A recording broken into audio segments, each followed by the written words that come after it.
जय जगन्नाथ बंधुगण आज आम जानिबा 25 फेब्रुआरी 2026 बुधवार दिन द्वादश राशि राशिफल विषय। एही दैनिक राशिफल चंद्रंक गोचर गणना को नहीं आधारित एवं चंद्रंक गोचर गणना आम जीवन में बहुत प्रभाव पकई थाए। तो आसंतु सर्वप्रथमे जानिबा आजिर तिथि और राशि नक्षत्र विषय। आज हेउची 25 फेब्रुआरी 2026 बुधवार फाल्गुन शुक्ल पक्ष नवमी रात्र 2 घंटा 42 मिनिट गते दशमी। आज रोहिणी नक्षत्र दिवा 1 घंटा 39 मिनिट गते मृगशिरा नक्षत्र। आज वृषचंद्र रात्र 12 घंटा 55 मिनिट गते मिथुन चंद्र। आजिर सांबत्सरिक श्राद्ध नवमीर एकधिष्ट पार्वण। आजिर शुभ बेला प्रातः 8 घंटा 18 मिनिट रु 7 घंटा 51 मिनिट पर्यंत। आजिर सूर्योदय प्रातः 6 घंटा 17 मिनिट। आजिर सूर्यास्त संध्या 5 घंटा 56 मिनिट। आज बिछा राशि पुरुष मानक घात चंद्र एवं कर्कट राशि घात बार। आज लाउ खाइबा निषिद्ध। तो बंधुगण आसंतु जानिबा आजिर राशिफल विषय।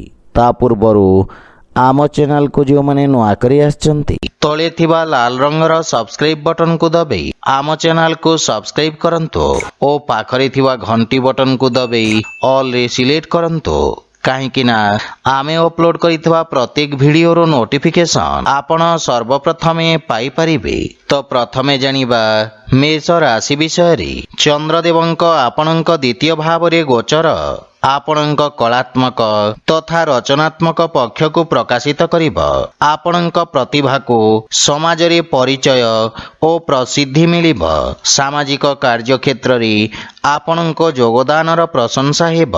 आपणक व्यक्तित्वर चारिपार्श्वरे चर्चा हेब। पारिवारिक जीवन रे परिवारर पूर्ण सहयोग मिलिब तथा पितांक मार्गदर्शन रु आपणक कार्य क्षेत्र रे सफलता तथा प्रसिद्धि अर्जन करिबे। पारिवारिक सदस्यंक सहित उत्तम समय अतिबाहित करिबे एवं कोनोसी कार्य रे आवश्यकता थिले यात्रा करंतु अन्यथा यात्रा करिबा उचित नुहे।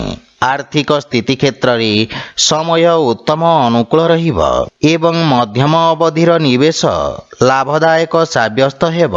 स्वास्थ्य अवस्था को नहीं असावधानता आपणक चिंतार कारण हेब।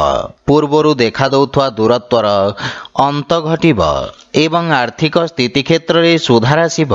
पारिवारिक संपत्ति रे मध्य वृद्धि घटिब किंतु कार्य व्यस्तता कारणरू किछि शारीरिक थकापन अनुभव करिबे। सेतिपई खाद्यपेय प्रति विशेष ध्यान रखंतु।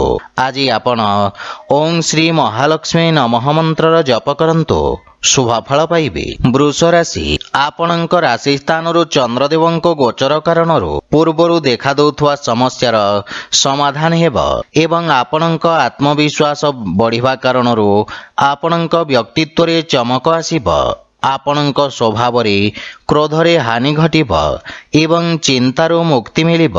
व्यावसायिक तथा व्यापार क्षेत्र रे सुधार हेबा कारणरू मन प्रसन्न रहिब। आपण निज कार्य क्षेत्र रे किछि नुआ परिवर्तन करिवे जहा भविष्यत रे आपणको सकारात्मक परिणाम प्रदान करिब।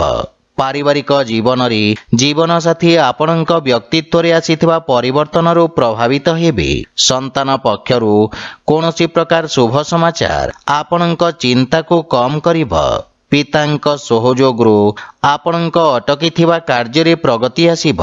परिवारर वरिष्ठ सदस्यंक स्वास्थ्य अवस्थार विषय ध्यान रखंतु एवं माता पितांक सेवा करंतु। आर्थिक स्थिति क्षेत्र रे जदि कोनोसी निवेश करिबा को चाहुछंती ताहेले पितांक परामर्श अवश्य नियंतु।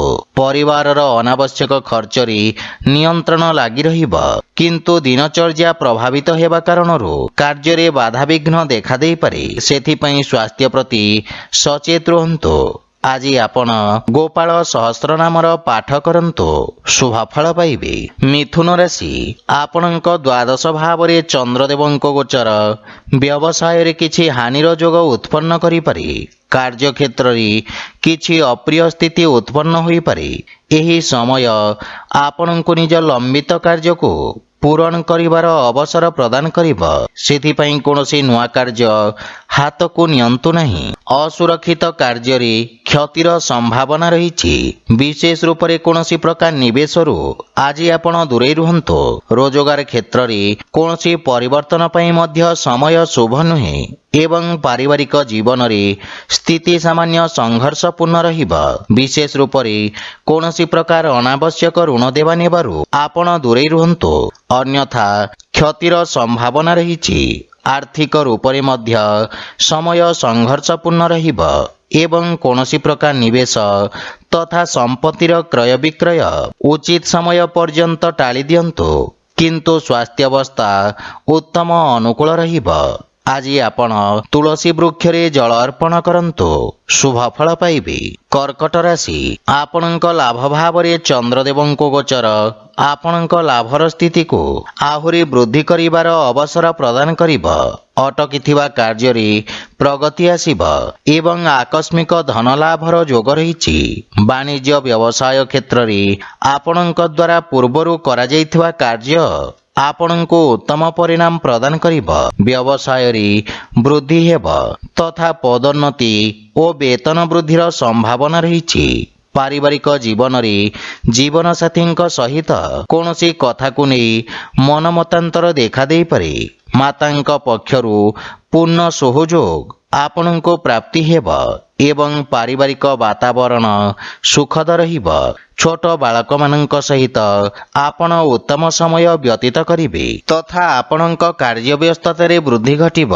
ପ୍ରେମ ଜୀବନରେ ନୂଆ ଉର୍ଜାର ସଞ୍ଚାର ହେବ। ଆର୍ଥିକ ସ୍ଥିତି ସୁଦୃଢ଼ ହେବାକୁ ଲାଗିବ। ଅନାବଶ୍ୟକ ଖର୍ଚ୍ଚରେ ନିୟନ୍ତ୍ରଣ କରିବାର ଆବଶ୍ୟକତା ରହିଛି ଏବଂ ଏହା ସହିତ ସ୍ୱାସ୍ଥ୍ୟ ପ୍ରତି ମଧ୍ୟ ବିଶେଷ ଧ୍ୟାନ ରଖନ୍ତୁ ଏବଂ ଦିନଚର୍ଯ୍ୟାକୁ ନିୟମିତ ରଖିବାର ପ୍ରୟାସ ସହାୟକ ସିଦ୍ଧ ହେବ। ଆଜି ଆପଣ ଗୋମାତାଙ୍କୁ ଖାଇବାକୁ ଦିଅନ୍ତୁ, ଶୁଭ ଫଳ ପାଇବେ। ସିଂହ ରାଶି, ଆଜି ଆପଣଙ୍କ କାର୍ଯ୍ୟକ୍ଷେତ୍ରରେ ନୂଆ ଯୋଜନାରେ ପ୍ରଗତି ହେବ। ବ୍ୟବସାୟୀ ମାନଙ୍କ ପାଇଁ ରୋଜଗାରର ନୂଆ ଉତ୍ତମ ଅବସର ପ୍ରାପ୍ତି ହେବ। ଉଚ୍ଚ ଅଧିକାରୀଙ୍କ ପୂର୍ଣ୍ଣ ସହଯୋଗ ମିଳିବ ଏବଂ ରାଜକୀୟ ପକ୍ଷରେ ଯୋଡ଼ି ହୋଇଥିବା ବ୍ୟକ୍ତିଙ୍କୁ ଆର୍ଥିକ ଲାଭ ମିଳିବ। ନୂଆ ବ୍ୟବସାୟର ପ୍ରାରମ୍ଭ କରିବା ପାଇଁ ସମୟ ଅତ୍ୟନ୍ତ ଶୁଭ ରହିବ ଏବଂ ଲାଭର ସ୍ଥିତି ଉତ୍ତମ ଅନୁକୂଳ ରହିଛି।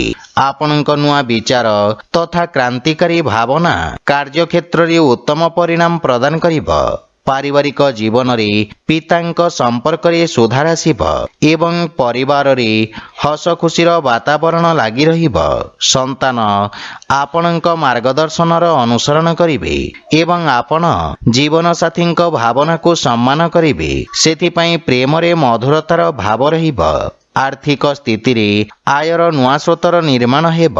ଆର୍ଥିକ ସ୍ଥିତି ପୂର୍ବ ଅପେକ୍ଷା ସୁଦୃଢ଼ ହେବାକୁ ଲାଗିବ ଏବଂ ସ୍ୱାସ୍ଥ୍ୟାବସ୍ଥା ଉତ୍ତମ ଅନୁକୂଳ ରହିଛି। କିନ୍ତୁ ଶ୍ୱାସ ସମ୍ବନ୍ଧିତ ରୋଗୀ ସ୍ୱାସ୍ଥ୍ୟାବସ୍ଥାର ବିଶେଷ ଧ୍ୟାନ ରଖନ୍ତୁ। ଆଜି ଆପଣ ଅସହାୟ ଗରିବ ବ୍ୟକ୍ତିଙ୍କୁ ସାହାଯ୍ୟ କରନ୍ତୁ, ଶୁଭ ଫଳ ପାଇବେ। କନ୍ୟା ରାଶି, ଆପଣଙ୍କ ଭାଗ୍ୟ ଭାବରେ ଚନ୍ଦ୍ରଦେବଙ୍କ ଗୋଚର ପୂର୍ବ ସମୟରୁ ଚାଲି ଆସୁଥିବା ସମସ୍ୟାର ସ୍ଥିତିରେ ସୁଧାର ଆଣିବ ଏବଂ ଭାଗ୍ୟ ଆପଣଙ୍କ ସପକ୍ଷରେ ରହିବ। ଅସୁରକ୍ଷିତ କାର୍ଯ୍ୟ ତଥା ସେୟାର ମାର୍କେଟ ଆଦିରେ ଲାଭବାନ ହେବେ। ବିଦ୍ୟାର୍ଥୀ ଛାତ୍ରଛାତ୍ରୀମାନଙ୍କ ପାଇଁ ସମୟ ଅନୁକୂଳ ହେବାକୁ ଲାଗିବ। ରୋଜଗାର ପାଇଁ ପ୍ରୟାସରତ ବ୍ୟକ୍ତିଙ୍କୁ କିଛି ଶୁଭ ସମାଚାର ମିଳିବ ଏବଂ ପାରିବାରିକ ସମ୍ପର୍କରେ ଦେଖାଦେଉଥିବା କଠୋରତା ଦୂର ହେବ। ମାନସିକ ଚିନ୍ତାରୁ ମୁକ୍ତି ମିଳିବ। ପରିବାର ସଦସ୍ୟଙ୍କ ସହଯୋଗ ପ୍ରାପ୍ତ ହେବାରୁ ବ୍ୟବସାୟିକ କ୍ଷେତ୍ରରେ ମଧ୍ୟ ସନ୍ତୁଷ୍ଟି ଅନୁଭବ କରିବେ। ପୂର୍ବରୁ ଦେଖାଦେଉଥିବା ସମସ୍ୟାରୁ ମୁକ୍ତି ମିଳିବ ଏବଂ ମାତାଙ୍କ ସହିତ ନିଜ ସମ୍ପର୍କର ବିଷୟ ଧ୍ୟାନ ରଖନ୍ତୁ। ଛୋଟ ଭାଇ ଭଉଣୀଙ୍କ ସହଯୋଗରୁ ଲାଭ ପ୍ରାପ୍ତି ହେବ ଏବଂ ଆର୍ଥିକ ସ୍ଥିତିରେ ସେୟାର ମାର୍କେଟ ଆଦିରୁ ଆକସ୍ମିକ ଲାଭର ଯୋଗ ରହିଛି। ଆର୍ଥିକ ସ୍ଥିତି କ୍ଷେତ୍ରର ସୁଧାର ହେବ। ସ୍ୱାସ୍ଥ୍ୟ ପକ୍ଷ ଆହୁରି ମଜବୁତ ହେବାକୁ ଲାଗିବ। ଅସ୍ଥାୟୀ ରୋଗରୁ ମୁକ୍ତି ମିଳିବ। ଆଜି ଆପଣ ଭଗବାନ ଶିବଙ୍କ ଆରାଧନା କରନ୍ତୁ, ଶୁଭ ଫଳ ପାଇବେ। ତୁଳା ରାଶି, ଆପଣଙ୍କ ଅଷ୍ଟମ ଭାବରେ ଚନ୍ଦ୍ରଦେବଙ୍କ ଗୋଚର କାରଣରୁ ଆପଣଙ୍କୁ ନିଜ କାର୍ଯ୍ୟରେ କିଛି ସମସ୍ୟାର ସାମ୍ନା କରିବାକୁ ପଡ଼ିପାରେ, କିନ୍ତୁ ଆକସ୍ମିକ ଧନଲାଭର ଯୋଗ ରହିଛି। ସାମାଜିକ କାର୍ଯ୍ୟରେ ଆପଣଙ୍କ ଯୋଗଦାନ ଆପଣଙ୍କ ପ୍ରଭାବ କ୍ଷେତ୍ରରେ ବୃଦ୍ଧି କରିବ। ବିପରୀତ ପରିସ୍ଥିତିରେ ମଧ୍ୟ ଆପଣଙ୍କ କାର୍ଯ୍ୟ କରିବାର କ୍ଷମତା ଆପଣଙ୍କ ସହକର୍ମୀମାନଙ୍କୁ ପ୍ରଭାବିତ କରିବ।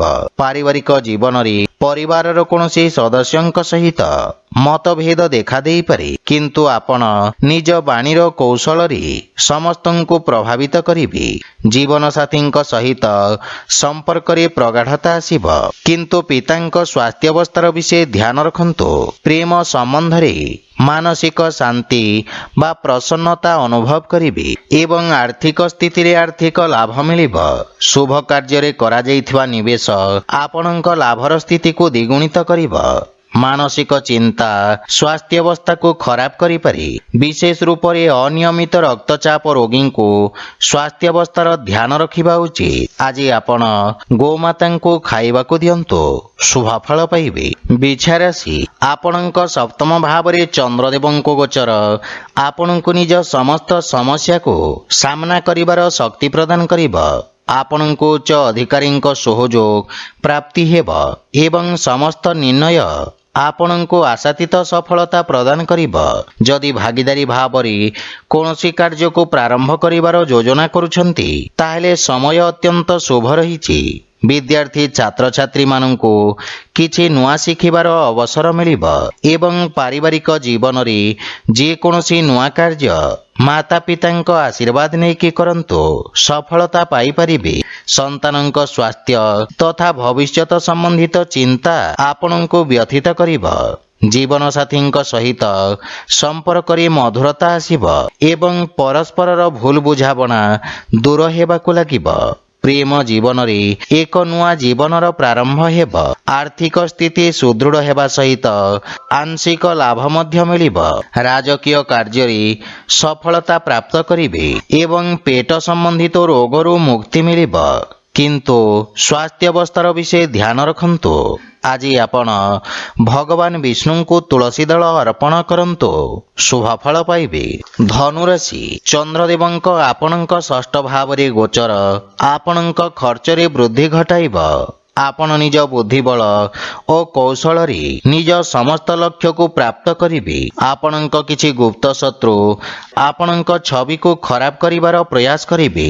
ନୂଆ ଲୋକଙ୍କ ସହିତ ଦେଖା ସାକ୍ଷାତ ହେବ ଏବଂ କ୍ୟାରିୟରରେ ଉତ୍ତମ ଉନ୍ନତିର ଯୋଗ ରହିଛି। କୌଣସି ପ୍ରକାର ନୂଆ କାର୍ଯ୍ୟରେ ଆପଣ ମନ ବଳେଇବେ। କାର୍ଯ୍ୟକ୍ଷେତ୍ରର ସ୍ଥିତିରେ ସୁଧାର ଆସିବ ଏବଂ ସହଯୋଗୀଙ୍କ ପରାମର୍ଶ ଲାଭଦାୟକ ସାବ୍ୟସ୍ତ ହେବ। ପାରିବାରିକ ଜୀବନରେ ପରିବାର ସଦସ୍ୟଙ୍କ ପୂର୍ଣ୍ଣ ସହଯୋଗ ମିଳିବ ଏବଂ ମାର୍ଗଦର୍ଶନ ପ୍ରାପ୍ତି ହେବ। ପରିବାର ସଦସ୍ୟଙ୍କ ସ୍ୱାସ୍ଥ୍ୟାବସ୍ଥାର ବିଷୟ ଧ୍ୟାନ ରଖନ୍ତୁ। ପ୍ରେମ ଜୀବନରେ ବାଣୀର କଠୋରତା କାରଣରୁ ସମ୍ବନ୍ଧରେ ଫାଟ ସୃଷ୍ଟି ହୋଇପାରେ। ସେଥିପାଇଁ ଅନାବଶ୍ୟକ ଯୁକ୍ତିତର୍କ ଓ ବାଦବିବାଦରୁ ଆପଣ ଦୂରେଇ ରୁହନ୍ତୁ। ଆର୍ଥିକ ସ୍ଥିତି କ୍ଷେତ୍ରରେ ବନ୍ଧୁମିତ୍ର ବା ସମ୍ପର୍କୀୟଙ୍କ ଠାରୁ ଆର୍ଥିକ ସହଯୋଗ ମିଳିବାର ସମ୍ଭାବନା ରହିଛି। ଆଜି ଆପଣ ପକ୍ଷୀଙ୍କୁ ଦାନା ଖାଇବାକୁ ଦିଅନ୍ତୁ, ଶୁଭଫଳ ପାଇବେ। ମକର ରାଶି, ଆପଣଙ୍କ ରାଶି ସ୍ଥାନରୁ ପଞ୍ଚମ ଭାବରେ ଚନ୍ଦ୍ରଦେବଙ୍କ ଗୋଚର ଆପଣଙ୍କ ରଚନାତ୍ମକ କ୍ଷମତାର ବୃଦ୍ଧି ଘଟାଇବ। ସଙ୍ଗୀତ ଓ ସାହିତ୍ୟ କ୍ଷେତ୍ରରେ ଜଡ଼ିତ ବ୍ୟକ୍ତିଙ୍କୁ ନୂଆ ଅବସର ପ୍ରାପ୍ତି ହେବ। ବ୍ୟବସାୟରେ ସହଯୋଗୀଙ୍କ ଦ୍ୱାରା ଲାଭର ସ୍ଥିତିରେ ବୃଦ୍ଧି ଘଟିବ। କାର୍ଯ୍ୟକ୍ଷେତ୍ରର ବିସ୍ତାର ହେବାର ଯୋଗ ରହିଛି ଏବଂ ବିଦ୍ୟାର୍ଥୀ ଛାତ୍ରଛାତ୍ରୀମାନଙ୍କ ପାଇଁ ମଧ୍ୟ ସମୟ ଉତ୍ତମ ପରିଣାମ ପ୍ରଦାନକାରୀ ରହିବ। ଆପଣ ନିଜର ସମସ୍ତ ଲକ୍ଷ୍ୟକୁ ପୂରଣ କରି ମାତାପିତା ଓ ଗୁରୁଜନଙ୍କୁ ଗୌରବାନ୍ୱିତ କରିବେ। ପାରିବାରିକ ଜୀବନରେ ପରିବାରରେ ହସ ଖୁସି ଓ ସୁଖ ଶାନ୍ତିର ବାତାବରଣ ଲାଗି ରହିବ। ମାତାଙ୍କ ସହିତ ଥିବା ମନମତାନ୍ତର ଦୂର ହେବ ଏବଂ ସନ୍ତାନଙ୍କ ଉନ୍ନତିରେ ଆପଣ ବିଶେଷ ଆନନ୍ଦ ଅନୁଭବ କରିବେ ତଥା ସନ୍ତାନ ଆପଣଙ୍କ ଆଜ୍ଞାର ପାଳନ କରିବେ। ଭାଇ ଭଉଣୀଙ୍କ ସହଯୋଗରୁ ଆପଣ ସମସ୍ତ କାର୍ଯ୍ୟରେ ସଫଳତା ଅର୍ଜନ କରିବେ। ଆର୍ଥିକ ସ୍ଥିତି ମଧ୍ୟମ ଧରଣର ରହିବ। ବ୍ୟାପାର ବାଣିଜ୍ୟ କ୍ଷେତ୍ରରେ ଆଶାତୀତ ପରିଣାମ ପାଇବା ପାଇଁ ଅଧିକ ପ୍ରୟତ୍ନ କରିବାର ଆବଶ୍ୟକତା ରହିଛି। ସ୍ୱାସ୍ଥ୍ୟ ଅବସ୍ଥାରେ ସୁଧାର ଆସିବ ଏବଂ ଅଧିକ କାର୍ଯ୍ୟବ୍ୟସ୍ତତା କାରଣରୁ କିଛି ଥକାପଣ ଅନୁଭବ କରିବେ। ଆଜି ଆପଣ ଶ୍ରୀ ଜଗନ୍ନାଥଙ୍କ ପୂଜାର୍ଚ୍ଚନା କରନ୍ତୁ, ଶୁଭ ଫଳ ପାଇବେ। କୁମ୍ଭ ରାଶି, ଆପଣଙ୍କ ରାଶିରୁ ଚତୁର୍ଥ ଭାବରେ ଚନ୍ଦ୍ରଦେବଙ୍କ ଗୋଚର ଆପଣଙ୍କ ବ୍ୟବସାୟରେ କିଛି ଉଚ୍ଚନୀଚର ସ୍ଥିତି ଉତ୍ପନ୍ନ କରିବ। ଲାଭ ପାଇବା ପାଇଁ ସମୟର ଅପେକ୍ଷା କରିବାକୁ ପଡ଼ିବ ଏବଂ ଆଶାତୀତ ପରିଣାମ ନ ପାଇବାରୁ ମାନସିକ ଚିନ୍ତା ଲାଗି ରହିବ। ଆପଣଙ୍କ ବ୍ୟବସାୟର ବିସ୍ତାର ବିଶେଷଜ୍ଞଙ୍କ ପରାମର୍ଶ ଅନୁଯାୟୀ କରନ୍ତୁ। କୌଣସି ପ୍ରକାର ଅସୁରକ୍ଷିତ କାର୍ଯ୍ୟ କରିବା ପୂର୍ବରୁ ଭଲ ଭାବରେ ବୁଝାମଣା କରିନିଅନ୍ତୁ। ପାରିବାରିକ ଜୀବନରେ ଅନାବଶ୍ୟକ ଖର୍ଚ୍ଚକୁ ନେଇ ସମସ୍ୟା ଦେଖାଦେଇପାରେ। ବୈବାହିକ ଜୀବନରେ ଜୀବନ ସାଥୀଙ୍କ ସହିତ ଭୁଲ ବୁଝାମଣାକୁ ନେଇ ମନମତାନ୍ତର ଦେଖାଦେଇପାରେ। ଧୈର୍ଯ୍ୟ ସହିତ ଜୀବନ ସାଥୀଙ୍କ ସହିତ କଥାବାର୍ତ୍ତା କରନ୍ତୁ ଏବଂ କୌଣସି ପ୍ରକାର ଅନାବଶ୍ୟକ ବାଦବିବାଦରୁ ଆପଣ ଦୂରେଇ ରୁହନ୍ତୁ। କିନ୍ତୁ ପ୍ରେମ ଜୀବନରେ ନୂଆ ସମ୍ପର୍କ ଯୋଡ଼ି ହେବ। ଆର୍ଥିକ ସ୍ଥିତି ମଧ୍ୟମ ରହିବ, କିନ୍ତୁ ଉଧାରି ଦେବାନେବା ବା ଋଣ ଭାରରୁ ଦୂରେଇ ରୁହନ୍ତୁ ଏବଂ ଭବିଷ୍ୟତକୁ ଗଠନ କରିବା ପାଇଁ କାର୍ଯ୍ୟ କରିବାର ଆବଶ୍ୟକତା ରହିଛି। ମାନସିକ ଚିନ୍ତାରୁ ମୁକ୍ତି ପାଇବା ପାଇଁ ଯୋଗାଭ୍ୟାସ ବା ପ୍ରାଣାୟାମର ଅଭ୍ୟାସ କରନ୍ତୁ। ଆଜି ଆପଣ ହନୁମାନ ଚାଳିଶାର ପାଠ କରନ୍ତୁ, ଶୁଭ ଫଳ ପାଇବେ। ମୀନ ରାଶି, ଆପଣଙ୍କ ତୃତୀୟ ଭାବରେ ଚନ୍ଦ୍ରଦେବଙ୍କ ଗୋଚର ଆପଣଙ୍କ ଯଶ ଓ ମାନ ସମ୍ମାନରେ ବୃଦ୍ଧି କରିବ ଏବଂ ଆପଣ ସାମାଜିକ କଲ୍ୟାଣକାରୀ କାର୍ଯ୍ୟରେ ପ୍ରସନ୍ନତା ସହିତ ସହଯୋଗ କରିବେ। ଲୋକେ ଆପଣଙ୍କ କାର୍ଯ୍ୟକୁ ଓ ଆପଣଙ୍କୁ ପ୍ରଶଂସା କରିବେ। ଆଜି ଆପଣଙ୍କୁ ସଞ୍ଚାର ମାଧ୍ୟମରେ ଲାଭ ପ୍ରାପ୍ତି ହେବ। ପାରିବାରିକ ଜୀବନରେ ପରିବାର ସଦସ୍ୟଙ୍କ ପୂର୍ଣ୍ଣ ସହଯୋଗ ମିଳିବ ଏବଂ ଜୀବନସାଥୀଙ୍କ ସମ୍ପର୍କରେ ପ୍ରଗାଢ଼ତା ଆସିବ। ପରସ୍ପର ମଧ୍ୟରେ ସହଯୋଗ ଓ ଉତ୍ତମ ବୁଝାମଣାର ଭାବନା ଉତ୍ପନ୍ନ ହେବ। ପିତାଙ୍କ ମାର୍ଗଦର୍ଶନ ଓ ସହଯୋଗ ପ୍ରାପ୍ତି ହେବ। ଆର୍ଥିକ ସ୍ଥିତି ଆହୁରି ସୁଦୃଢ଼ ହେବାକୁ ଲାଗିବ। ଏହା ସହିତ ଆପଣଙ୍କ ଆର୍ଥିକ ମହତ୍ୱାକାଂକ୍ଷାର ପୂର୍ତ୍ତି ହେବ, କିନ୍ତୁ ଅନାବଶ୍ୟକ ଖର୍ଚ୍ଚରେ ସାବଧାନ ରହିବାର ଆବଶ୍ୟକତା ରହିଛି। ପରିବାରର ସମସ୍ତ ସଦସ୍ୟଙ୍କ ସ୍ୱାସ୍ଥ୍ୟାବସ୍ଥାରେ ସୁଧାର ହେବ, ସେଥିପାଇଁ ସ୍ୱାସ୍ଥ୍ୟ ସମ୍ବନ୍ଧିତ ନିୟମର ପୂର୍ଣ୍ଣ ପାଳନ କରନ୍ତୁ ଏବଂ ଦୈନିକ ଦିନଚର୍ଯ୍ୟାକୁ ବ୍ୟବସ୍ଥିତ ରଖନ୍ତୁ। ଆଜି ଆପଣ ଗୋମାତାଙ୍କୁ ଦାନା ଖାଇବାକୁ ଦିଅନ୍ତୁ, ଶୁଭ ଫଳ ପାଇବେ। ତ ବନ୍ଧୁଗଣ, ଏହା ଥିଲା ଆଜିର ରାଶିଫଳ ବିଷୟରେ। ଯଦି ଭିଡ଼ିଓଟି ଆପଣମାନଙ୍କୁ ଭଲ ଲାଗିଥାଏ, ଲାଇକ୍, ସେୟାର ଓ କମେଣ୍ଟ କରି ଜଣାନ୍ତୁ ଏବଂ ଆମ ଚ୍ୟାନେଲକୁ ସବସ୍କ୍ରାଇବ୍ କରନ୍ତୁ। ଜୟ ଜଗନ୍ନାଥ।